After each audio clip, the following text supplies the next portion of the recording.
Okay. You want to test it out? I tested it before I came over here. All right, cool. I did give it a go because I had actually never used it on this computer before.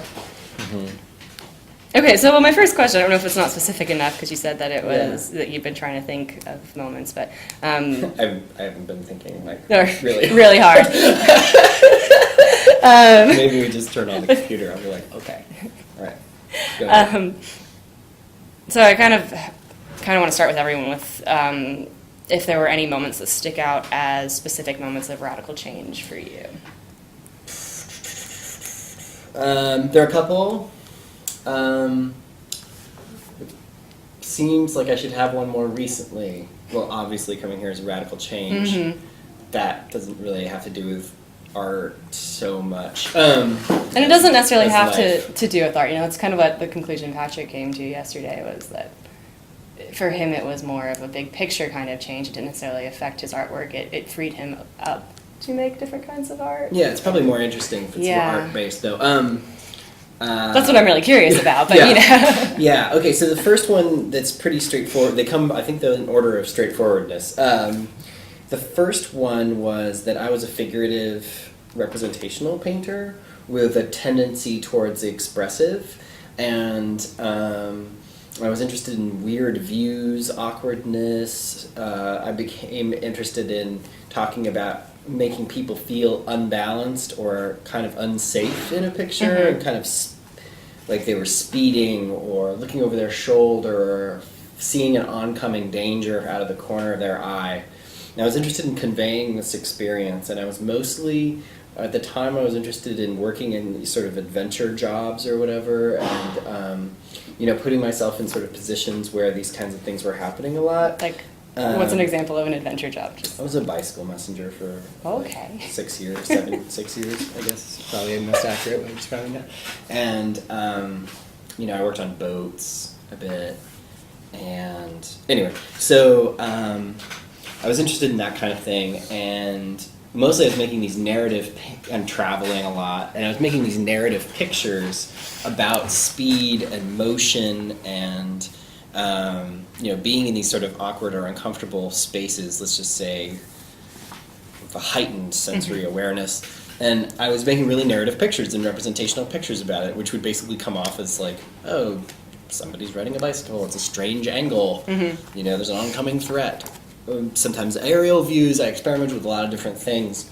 And always with this thing, like I was like, oh, I really want people to feel like kind of like their attention is being split between and prioritized between threatening and non-threatening things. So anyway, this is a long way of saying, like, eventually I became an abstract painter because I realized that the way to engage those kind of sensorial effects were to take them out of that narrative context that just got people hung up on, like, is that a... Well, I don't know if that's what they're hung up on, but it was basically just telling a personal story that was sort of a limited amount of, you know, sort of illustrated, you know, interest. You know, it's kind of illustrative, basically.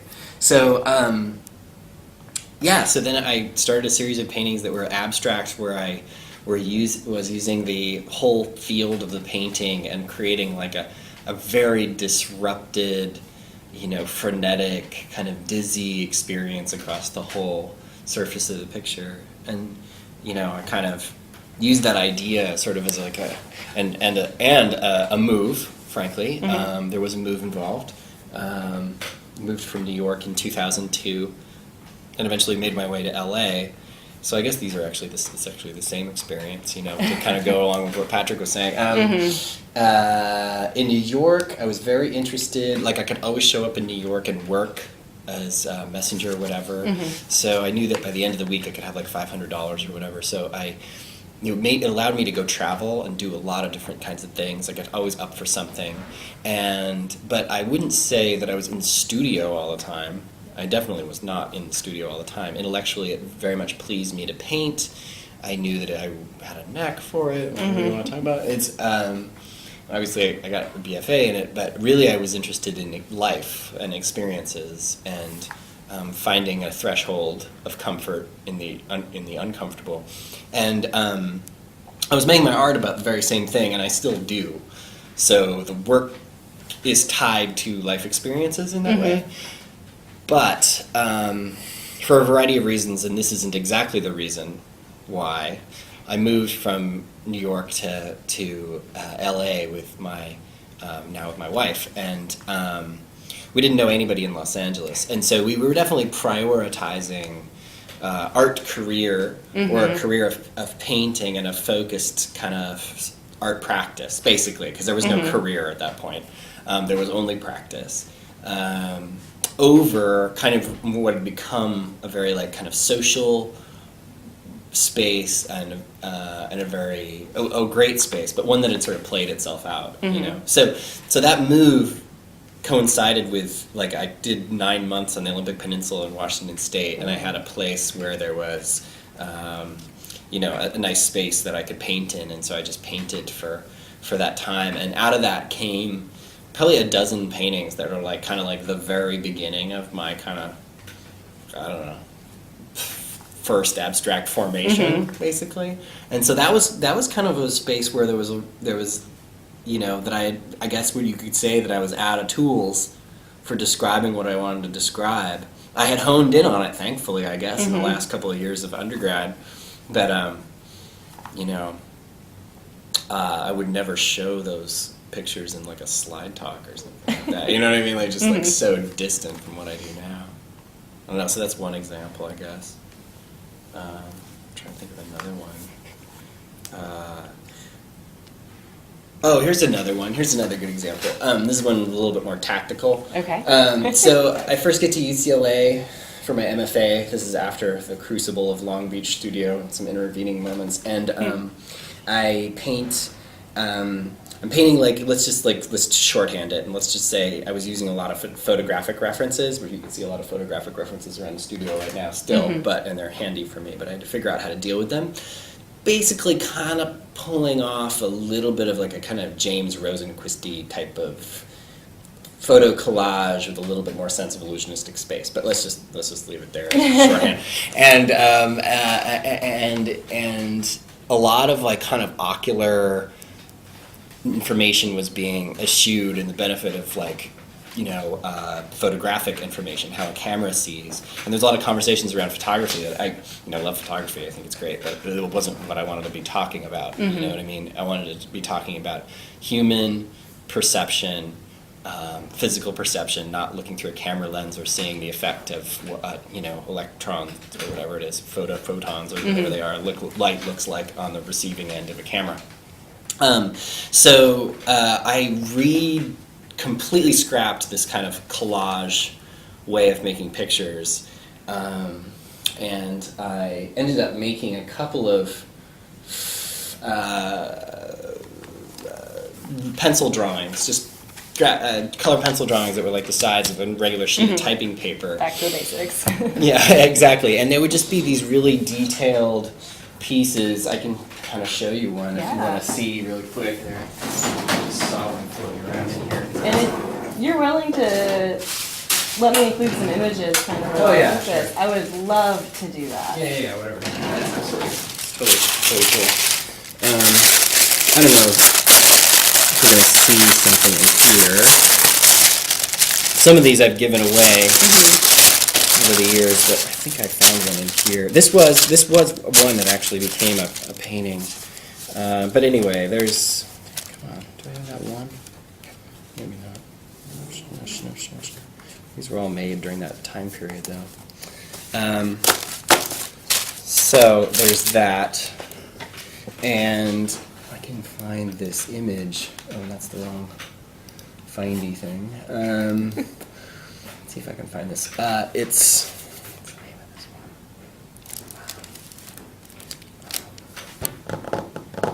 one? Seriously?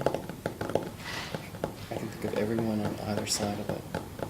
You know what? I'm gonna show you something else, a slideshow. Okay.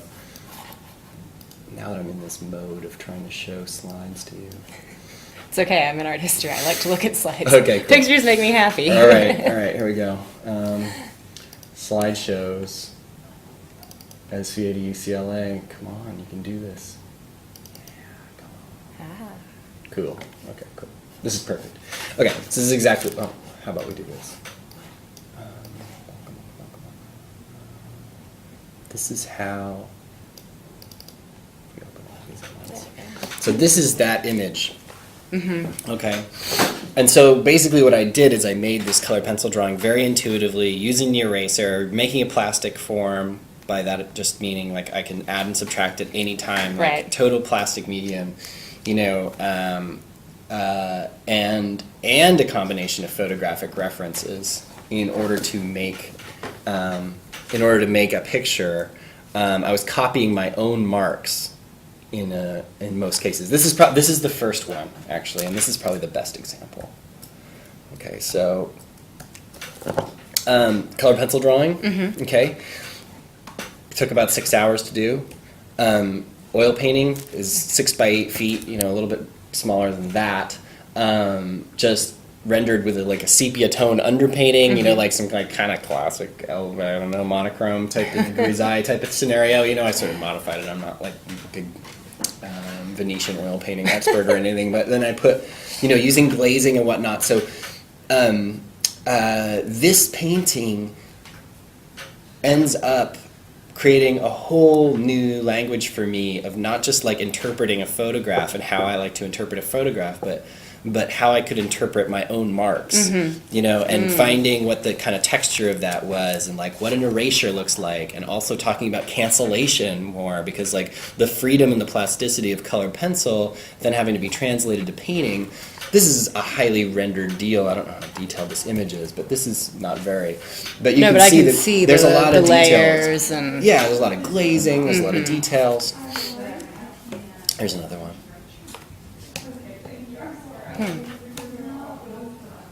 Oh, that's weird. It's exactly the same size. It's kind of trippy. This is like 5 feet by 8 feet. Oh gosh. And this is this size. Yeah, that size. So these were great fun to make. In this one, there was a bit of a breakthrough just because there was kind of these. I tried to extend the mark a little bit. That last one was very finicky, very small marks. There's almost no gesture, even though you see this big erasure gesture. Here's another one. Yeah. This one was the last one that I'd made as a copy. So there's another one that you didn't see. But I made these paintings in my second year of grad school. And you can see I'm getting more into like the single mark. And also sort of figuring out how I can make that with like a bigger mark.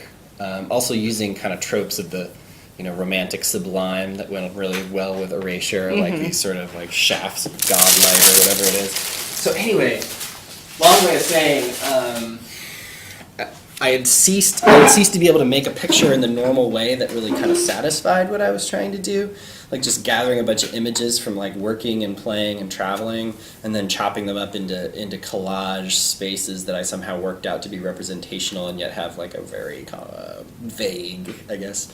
I shouldn't say vague, but like have an indeterminate narrative was not working. And so I wanted to teach myself some other tricks for painting. And eventually that led to, you can just tell me to shut up whenever. No. But eventually that led to these pieces by way of necessity, because in the last sort of moment of maybe a kind of the end of my sort of risk-taking and physical daredevil stuff, I broke my wrist. Oh no. Yeah, bad, my right wrist. Yeah. And that was like a kind of a pretty pivotal moment for me, because I was like, What do you do when your yeah. source of Exactly. creating is inhibited? And it's not like I was like a computer artist, you know what I mean? Right. Like I had really screwed up this time, you know what I mean? That kind of thing. I had a feeling of, you know, the feeling you have when you feel irresponsible, like you have squandered something. And so, and I started making these. I couldn't oil paint because my hand was in a complete cast, but I could hold a brush. And so I was making these watercolor paintings on BFK Reeves printmaking paper, and they kind of, eventually I figured out that they sort of had this same sense of kind of risk-taking and adventure to them in the sense you could see every mark. I mean, this is a classic thing with watercolor, right? But super exciting to see how these marks would just kind of like, there was not one of these pieces didn't go through a stage where it was like this close to being thrown away, and a lot of their compatriots get thrown away. So I have to do something kind of radical in the piece. Like, this is actually a good index for your whole thing. So this is like, I had to do something radical in the piece. The only predicate for each piece is that it start with different colors and different moves, different materials, right? So sometimes it would all get wet, and pour some paint on there, and da-da-da. And then I would do some things, and it would get to a space where it was wrong, not interesting, whatever. And then I'd have to do something radical. This became really exciting to me because then I was like, I need to make oil paint do those things, okay? And so I don't know if you can really find prescient examples of that around here, but you can kind of see where that went. Maybe I can show you another slide of something. So I end up making these big marks, and the marks often get kind of adorned or amended in some way, or even feel like, at first they feel like big gestures, and then they feel manufactured, and then you look closer and then you realize they were actually made of one mark. There's a lot of play with the idea of a mark and a gesture. And so basically all those things kind of added, in the most simple form, added language to my work, you know.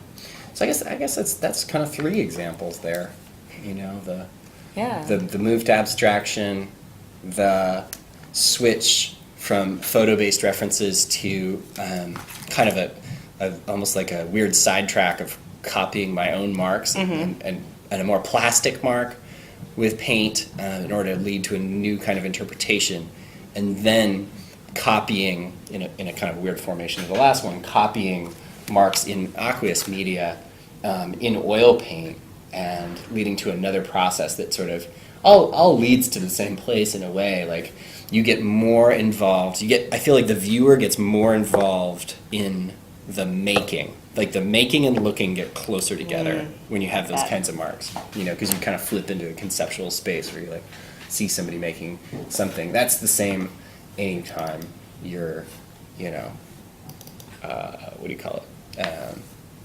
Doing gestures and stuff like that. So anyway, how about another question?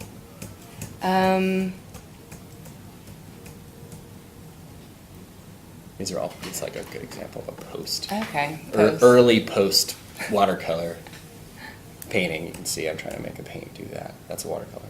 That's the one you just saw. You can see it. They become more, a gesture is made, single gesture, then it becomes adorned by different things. You know, wiped away, amended, canceled. It's very tactile, almost. And looking at it even, just seeing the different layers in the gesture. What about the titles that you give them? Can I ask about that? Yeah. Sure. Yeah, I got a little heat in grad school for my titles because they were ridiculous, mostly. I like look. Okay, first thing with titles, I think once you've made the painting kind of draw somebody in, let's just like put it in the most chaste language you can, like once you've kind of made them look, then why miss an opportunity to say something? That's the way I feel. So I'm not about to do Untitled, you know. I don't like Untitled. And I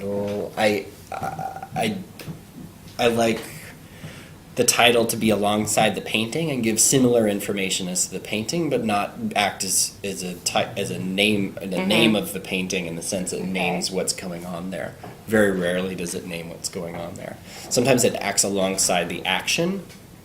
A lot of times it's an imperative, like it's a command form thing.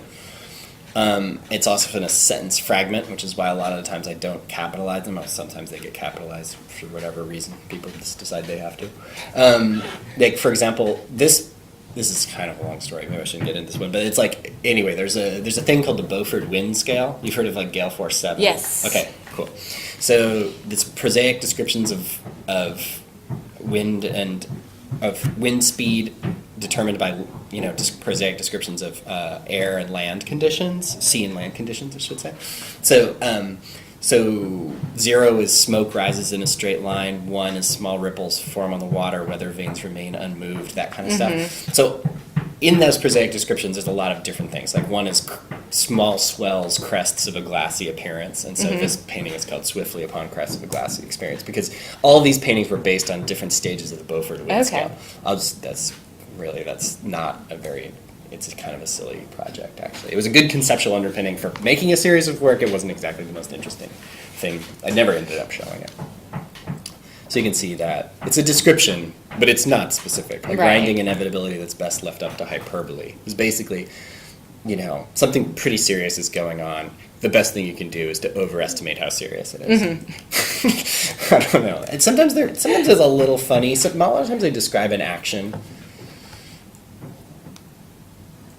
This one was about anticipating a certain kind of energy, wanting to gather the verbs in the middle of the picture and have the action spread outwards. Sometimes they're more statements, but still.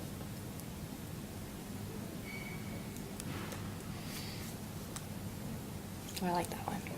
Thank you. It has a friend, this one. They got a little bit of like a Max Ernst vibe going too. Yeah, doesn't it? Yeah. Yeah. I like that. Right, those scraped pieces. Yeah, I thought about that. This is a weird painting, actually. These two are very weird. I had to argue for them being in this show. Oh, really? Yeah. I'm interested. Yeah, I'm interested in it. Yeah, well, this is another body of work that I'm working on right now, which presents a little bit clearer view of maybe than the earlier work, of what the space is that we're navigating, these sort of marine spaces, if you will, and then the buoys, and anyway, we can talk about whatever. I won't get into that. But that's, they're a little bit more navigable, but hopefully are still full of have some degree of surprise and discovery. But a lot of times in my work, I'm sort of privileging, like, the phrasing, like things like senselessness as rebellion, or put to purpose any unsquandered recklessness. They do the same thing the paintings do. They privilege the moment over a collective experience. They are romantic in their outlook and their description of things. They are a little, like, they value a certain kind of recklessness or chaos or irrationality, which is classic romantic, position. So anyway, I guess that's pretty good with the titles. I think, other, like you see like emo bands or something have titles like that. 5 words, sentences long. Exactly. So anyway, that's what's up with the titles. Okay. Yeah. Well, I was just curious about how people come about those, because I've had to title dance pieces, but I'm like a novice wheel thrower, but I work totally in utilitarian objects, so I don't have to worry about naming things or anything like that. Yeah. Do you think that this move has caused any kind of significant change? It has, for sure. The main thing is, with this painting, it's kind of funny we're looking at this painting, Put to Purpose Any Unsquandered Recklessness, right now, because this painting got super, super weird in my studio. I worked on it for a while, and it got bizarre, and its solution was bizarre. I still think it's weird. And these paintings, I was like, I want to let things get completely strange in this studio, like kind of impossible. Just, it's advice I give my grad students all the time, which is like, just raise the stakes. Okay, good. What makes this worth checking out a second and a third time? Just raise the stakes of what's going on. And so being here and having this really supportive environment, financially, basically, and space-wise, and intellectually speaking, just kind of thinking about the stuff that I do and trying to explain it to people, and experiencing their experience of making as, a way of informing my own practice, like all that stuff, gives you the freedom to just, I made these 3 paintings, I knew things were going to get kind of bizarre, and just tried to start out with the most awkward and jarring thing I could. In this case, it was also buying a complete set of these kind of liquid acrylic paints and using them as to create poured, basically grounds for the pieces. And maybe it wasn't the wisest decision to like experiment in quotes at like 90 by 82 inches, but you know, let's just let it get Go bizarre. big or go home. Yeah, exactly. I guess I don't know. Well, I mean, there are really weird things about these paintings. So they're probably. I'm kind of guessing that there won't be 3 that are exactly like this. But I'm learning a lot of what I want to do and what I don't want to do. I've never used texture in this way. This painting, Really? the Double Horizon painting, is going to be that all those layers. See that rainbow type thing that's going on there? Yeah. That's all really thick acrylic paint. It's maybe like an 1/8 of an inch, or greater, 3/16 of an inch of acrylic paint there. So if I use like a V-shaped gouge or an X-Acto knife, I can cut away the tops and just like scraping reveal away kind of like the different- when you made the Crayola thing with the black Crayola and scraped away. It's like a big version of that, basically. That's fun. Yeah. Yeah, so that's a little different. Material treatment, surface, and texture. Yeah, to be honest, like that's the one thing in my practice I've never really been able to get a hold of because I've always been interested in polyglot language. Like a level of even shine or kind of a rational, not irrational, but like just like even an authorship or a control over matte, shiny, and no texture, and thick and thin paint, kind of evades me because of the way I build a picture. I'm just like, well, it ended up shiny. I mean, if it ends up really shiny, I can always knock it back. But it's, what I mean. It's a final frontier as far as mastering like a certain kind of painting. So yeah, that's what I'm working on Cool. now. You did a pretty good job of covering most of my questions Oh, I okay. had, which is great. I mean, because I didn't know what people were going to respond to, but I'm very interested in whether or not these are. We talked about radical change being like this big moment, a paradigm shift, but then when I went back to the text, Robert Aaron really points out that it doesn't have to be a big, impactful moment every single time. That it is a slow build, a slow questioning and exploration. And for him, I like the different examples you gave me because for him it was questioning why he was painting. And it was, it's not that he was unhappy with painting necessarily, but for some reason it wasn't fulfilling him. And eventually that's what led to his total shift in his art making practice. So, I guess I kind of wonder if other artists have that similar experience over the course of their career. Think about giving up painting. I never thought about giving up. You've never thought about giving up painting, No. but I mean, your process seems like it has shifted over time as you've discovered new materials and Yeah. gone back to old materials. Yeah, and run out of language. Run out, yeah. For certain things, like it's ceased to just be interesting enough to talk about things on that level. But I had to make friends in a way with the. It's not a radical change. It's just a shift in mindset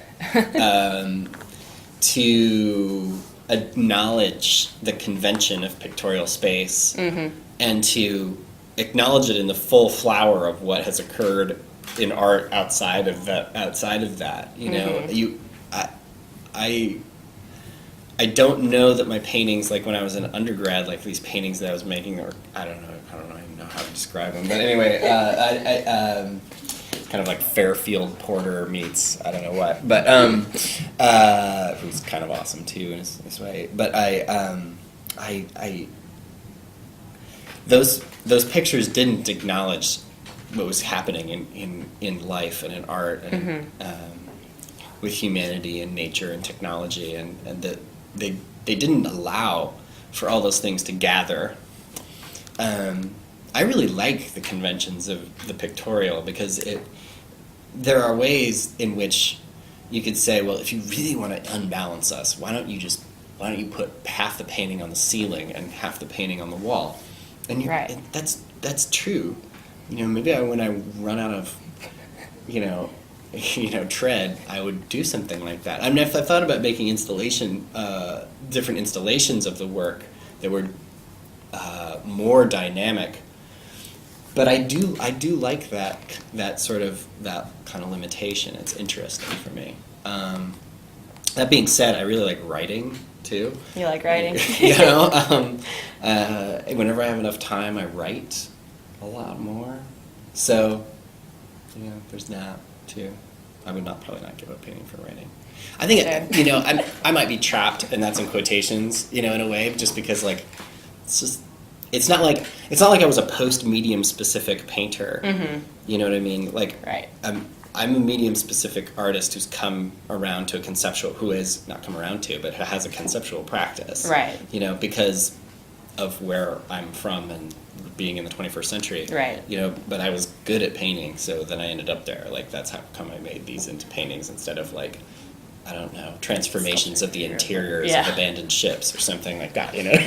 Which would be bitchin'. I mean, That'd be cool. somebody's like, do something in the Queen Mary. I'm like, okay. You know? I used to make films too, but anyway, and I still use some stills from those films occasionally as samples for paintings. But it kind of gathers here. It's a good gathering place. You know? Well, do you have any questions for me? I mean, I don't know. What? I think I'd open it up, but let me see. I don't know. you don't have to. I don't but know. I mean, Are you writing paper about this or what? what I'm doing is I'm collecting Okay. these interviews more or less right now, and I'm partially interested in the process of getting out of my own comfort zone and what I discover. It's a little bit open-ended, which is kind of scary for me because, you know, I've been taught to go forth with a thesis to, you know, every So research this is question. part of your thesis, maybe? Um, How artists make decisions in order to... Well, I'm not. This is just for the artist writing class with Katie. Oh, right. Yeah. Cool. Okay. But you know, I was interested not just in the writings from which I was inspired by, but also in the words of artists, which is why I really wanted to talk to people in the department and get to know them. And the art historians have been forging a friendship with some of the MFAs, particularly over in printmaking, and we've been having these conversations about how we just don't know anybody. Again, it's like coming back to this issue of not making connections across this space to the resources that we have in one another. And Yeah, so, we got to do that. Yeah, I really wanted to take advantage of that and kind of come away with a sense of what's going on in this art school here. And Do you think you might write more about dance in your thesis, or... You know? well, my thesis is about pretty much. about- It's pretty much about curatorial Okay. integration of dance into the museum space. Okay, all right. As like a physical lived thing, drawing on like kinesthetics and empathy and phenomenology. Great. Yeah. I'm teaching this class next semester called Drawing in Conceptual Space. Oh. Yeah, and I would be really, really into it if maybe you might want to come, like, talk to them, or maybe I can throw you the syllabus at some time. Yeah, You that'd could be say great. like what subjects would be interesting for you to like talk about, or if you want to demo take something, or part. just like have them ask you questions about what's going on. Because I'm definitely going to do some kind of drawing as probably more than one drawing as performative in some way. Right.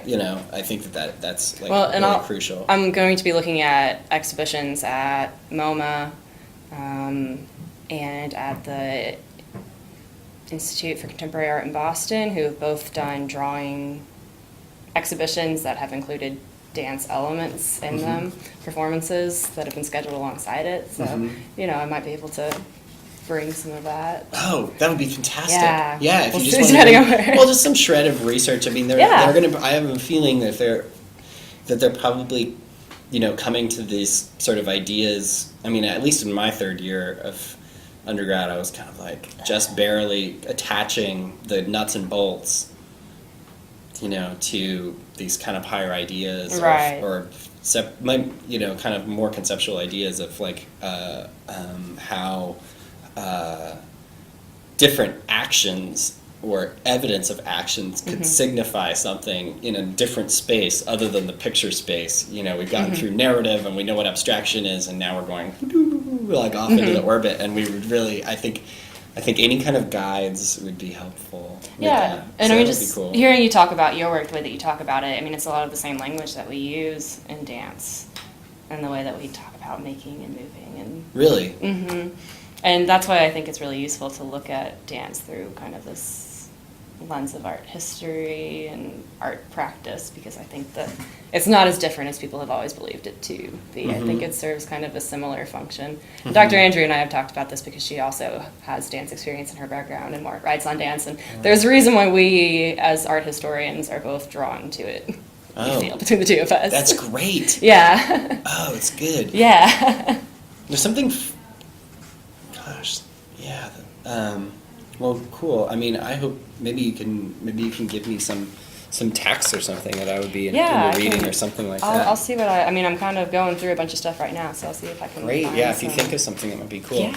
And also, yeah, I don't know if you'd be interested in I don't know, you've just made some contacts with the painting or printmaking and painting students. And I know Joe and Patrick from class. Cool. And I would like to know more people. Great. We were trying to painting put and together some drawing. things on Friday, like Friday afternoon. I don't know Yeah. what's going on Friday afternoon for critiques or something like that. I or would just chats about love stuff. to come to some critiques and just kind of like sit in and see what it's like and hear people talk about their work and process. I'm really interested in process I because think people would be interested in what you had to say, too. I don't know. We'll see. We'll see. Critical But- response.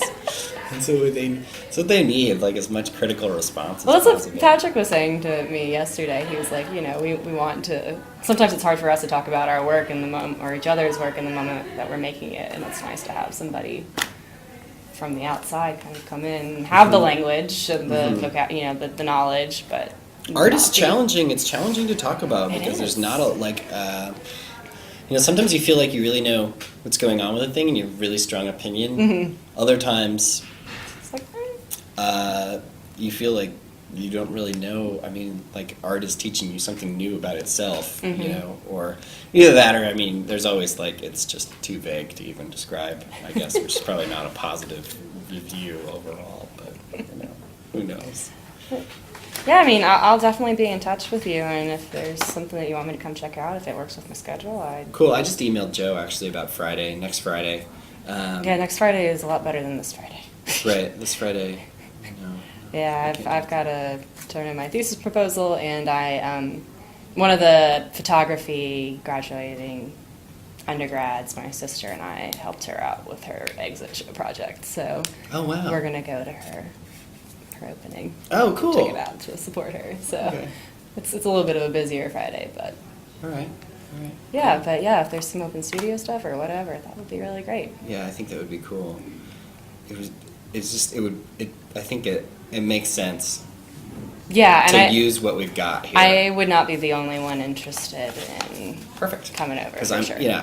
I'm, kind of now that I'm like I've been here for 9 months now, Okay. and just Let's say you're pretty you didn't know that. pretty Yeah. new to No, I'm us. brand new. You're brand new. Yeah, so I'm right just now like figuring out like what the agenda should be, and first agenda is use what we've got here. Yes. And Leslie, I'm like, we have art, let's put a lot of it on the walls. Yeah, I've just started walking down this way a lot more often because I've noticed that it's changing out regularly. Yeah. And so sometimes I'll just keep walking and come over and use the bathroom on this side of the building just to see what is up over here. Yeah, and I think those are my students' paintings right around here.